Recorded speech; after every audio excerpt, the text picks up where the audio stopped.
উদ্বোধন ১২৫ স্মরণে মননে বিশ্লেষণে গ্রন্থ থেকে পাঠ। পৃষ্ঠা সংখ্যা ১২৪। স্বামী ত্রিগুণাতীতানন্দ বহুজন হিতায় বহুজন সুখায়।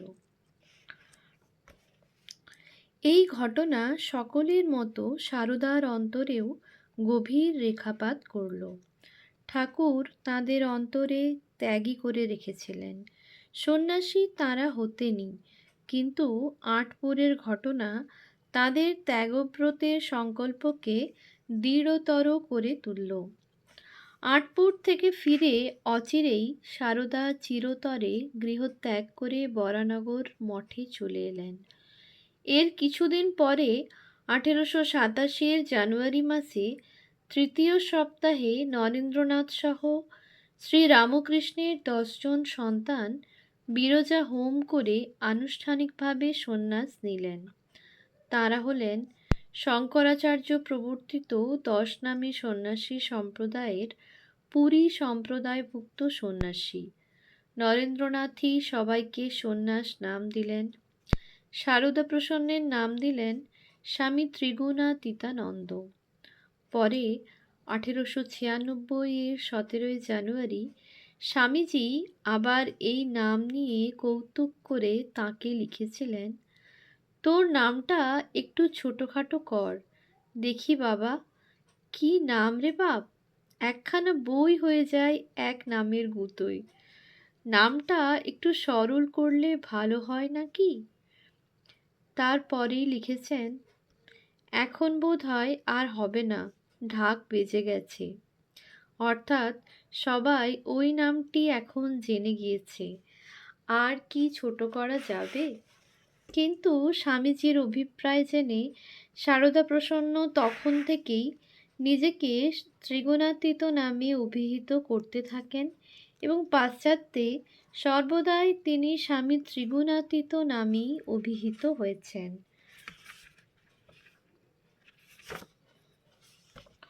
উৎস bark, Mary Louise, Swami Trigunatitananda, his life and work, page number 31। Baranagar মঠে স্বামীজি নিজে সাধন ভজনে ডুবে থাকতেন, অন্য গুরুভাইদেরও সাধন ভজনে উৎসাহিত করতেন। শ্রী শ্রী রামকৃষ্ণ কথামৃত এর পরিশিষ্টে দেখি মাস্টার মশাইকে তিনি বলছেন, সাধন টাধন যা আমরা করছি এসব তাঁর কথাই, আমাদের যে তিনি সাধন করতে বলেছেন।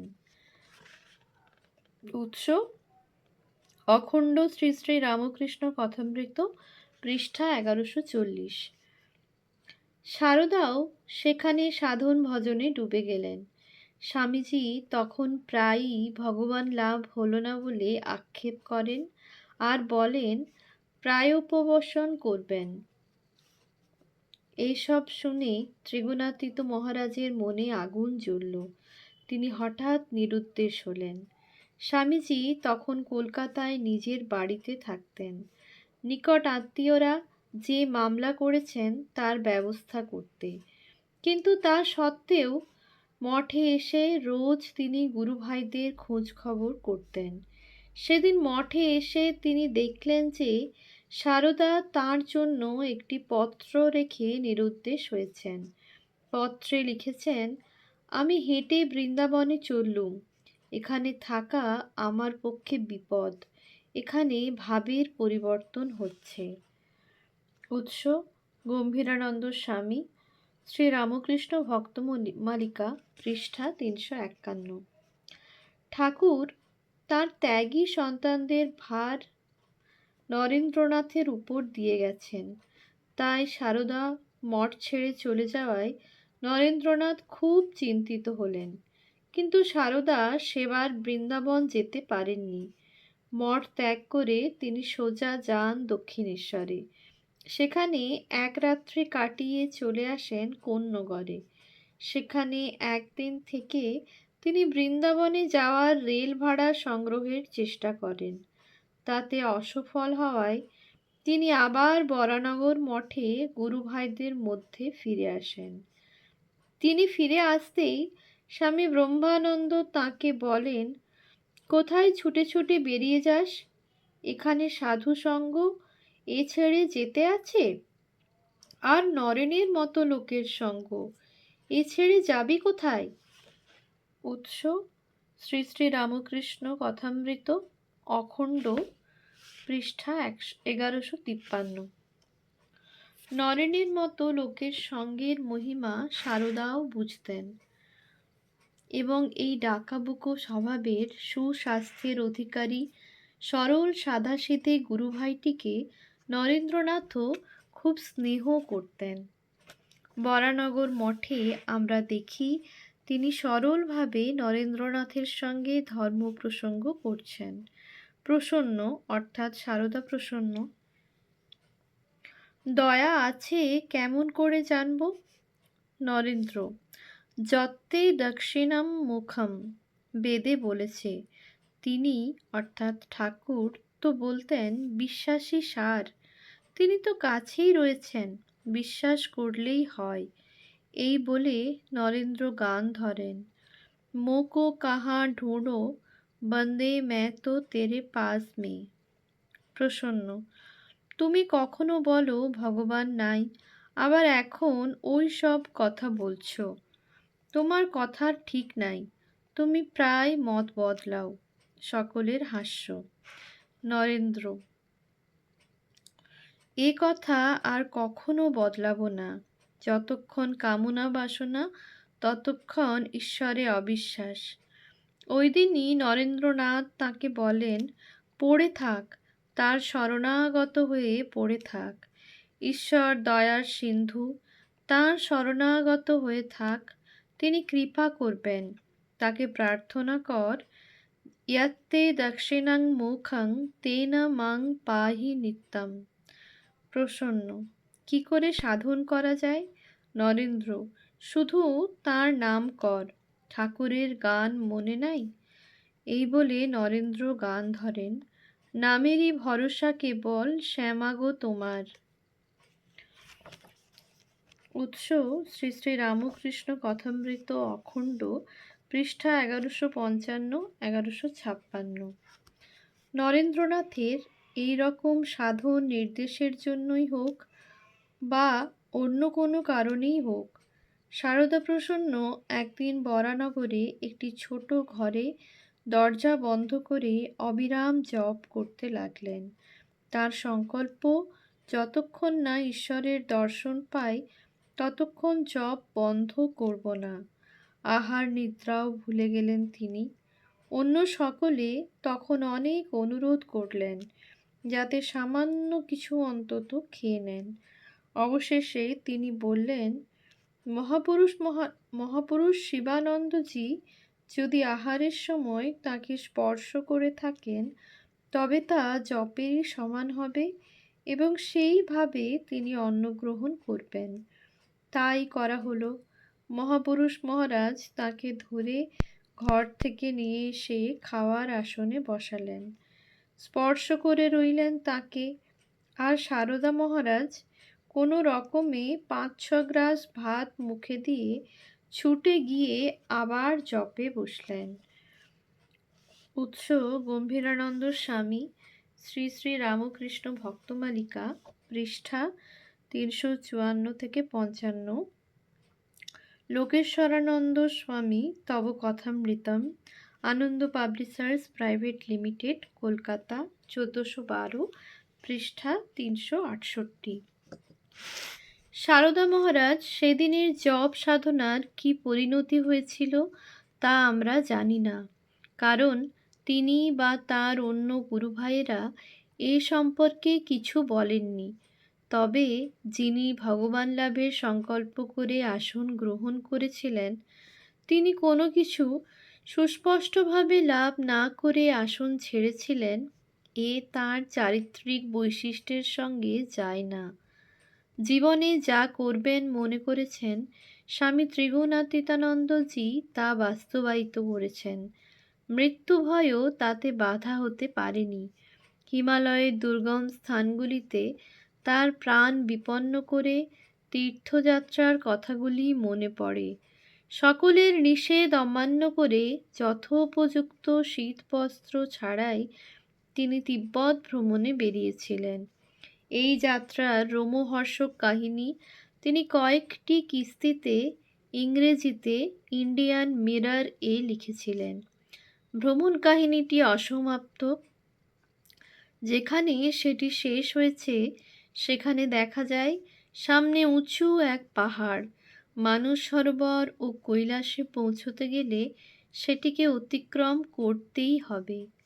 কিন্তু তিনি এতই পরিশ্রান্ত ও দুর্বল যে যতবার পাহাড়ে কয়েক কদমও উঠতে যাচ্ছেন গড়িয়ে পড়ে যাচ্ছেন।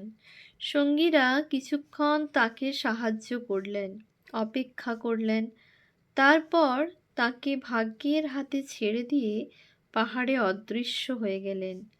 ওই পরিবেশে ভাগ্যের হাতে মানে মৃত্যুর হাতেই। এরপর কনকনে শীতে পর্বতমালা বেষ্টিত সম্পূর্ণ নিঃসঙ্গ পরিবেশে একাকী অবস্থান করে তিনি আবিষ্কার করলেন তার সঙ্গের কুলিটি তার উলের কম্বলটি নিয়ে প্রস্থান করেছে। ত্রিগুণাতীত লিখিত এবং ইন্ডিয়ান মিররে প্রকাশিত তিব্বত ভ্রমণ কাহিনী এখানেই শেষ হয়েছে। কিন্তু তার জীবন যে সেখানেই শেষ হয়ে যায়নি তা তো আমরা জানি। তবে কি তিনি তিব্বতে প্রবেশ না করেই ফিরে এসেছিলেন? না, কারণ 1896 সালের জানুয়ারি মাসে the journal of the Mahabodhi society এবং দি থিওসফিক থিঙ্কার পত্রিকায় তার কৈলাস ও মানস সরোবর দর্শন করে ফিরে আসবার সংবাদ ছাপা হয়েছে। কিন্তু কিভাবে তিনি ওই মৃতপ্রায় অবস্থা থেকে উঠে দাঁড়িয়ে অবশিষ্ট দুর্গম পথটি অতিক্রম করেছিলেন এবং সেই দুর্গম পথ ধরে আবার ফিরে এসেছিলেন তা আমাদের কাছে অজানা। উৎস: বার্গ, Mary Louise, Swami Trigunatitananda, his life and work, page 53-54। Swami ত্রিগুণাতীতানন্দজির এই অকুতোভয় ভ্রমণ স্পৃহার প্রশংসা করে স্বামীজি 17 জানুয়ারি 1896 এর পূর্বোক্ত চিঠিতে নিউ ইয়র্ক থেকে লিখেছিলেন, তোর টিবেটের কি খবর? মিরারে ছাপা হলে আমাকে একখানা পাঠিয়ে দিস। হুটোপাটিতে কি কাজ হয়? লোহার দিল চাই, তবে লঙ্কা ডিঙ্গুবি। বজ্র বাঁটুলের মতো হতে হবে। পাহাড় পর্বত ভেদ হয়ে যায় তাতে। আসছে শীতে আমি আসছি। দুনিয়ায় আগুন লাগিয়ে দেব। তুই কোমর বেঁধে তৈয়ার থাক। তুই, শশী আর গঙ্গাধর, এই তিনজন দেখছি ফেথফুল। তোদের মুখে হাতে বাগদেবী বসবেন, ছাতিতে অনন্ত বীর্য ভগবান বসবেন। তোরা এমন কাজ করবি যে দুনিয়া তাক হয়ে দেখবে। সত্যি সত্যি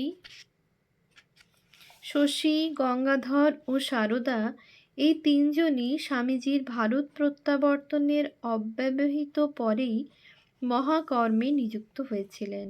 স্বামীজির নির্দেশে রামকৃষ্ণানন্দজি 1897 মার্চ মাসেই মাদ্রাজ যাত্রা করেছেন।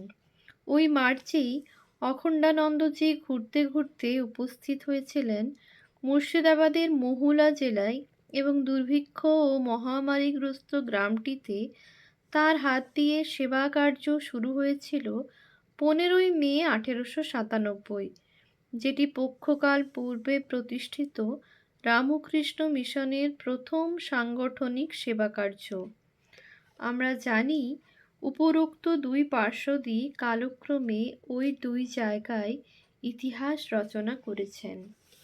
এর ঠিক কাছাকাছি সময়েই 1897 এর আগস্ট মাসে রামকৃষ্ণ মিশনের পক্ষে ত্রিগুণাতীতানন্দজি উত্তরবঙ্গের দিনাজপুরে যান ত্রাণ কাজ করতে। সেখানেও দুর্ভিক্ষ। যদিও সরকার সেখানকার খাদ্যাভাবকে দুর্ভিক্ষ বলে ঘোষণা করেননি।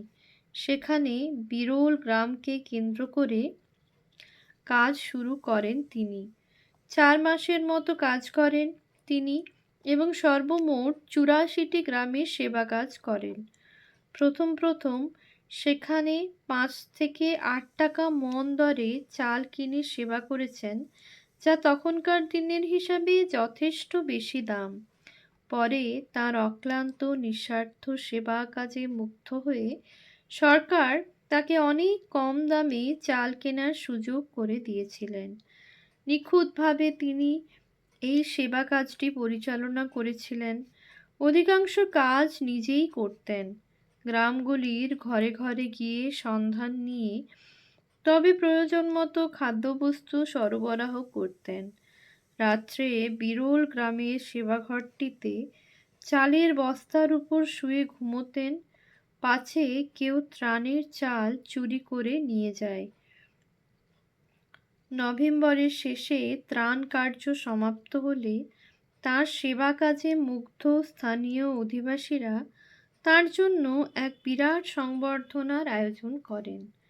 তাকে যে মানপত্র দেওয়া হয় তাতে স্বাক্ষর করেন বার অ্যাসোসিয়েশনের প্রেসিডেন্ট গিরিশচন্দ্র চক্রবর্তী, মিউনিসিপ্যালিটির ভাইস চেয়ারম্যান ইয়াকুইনউদ্দিন আহমেদ সহ আরও গণ্যমান্য ব্যক্তি। মানপত্রে বলা হয়, পরম আনন্দের সঙ্গে আমরা লক্ষ্য করেছি যে প্রয়াত পরমহংস রামকৃষ্ণ আপনার মতো উপযুক্ত শিষ্য এবং সহযোগী কর্মীবৃন্দকে রেখে যেতে পেরেছেন, যারা তাদের শুভ কর্মের দ্বারা উক্ত খ্যাতনামা ঋষির এবং যে দেশে তিনি জন্মেছেন সেই দেশের নামকে উচ্চে স্থাপন করতে পেরেছেন।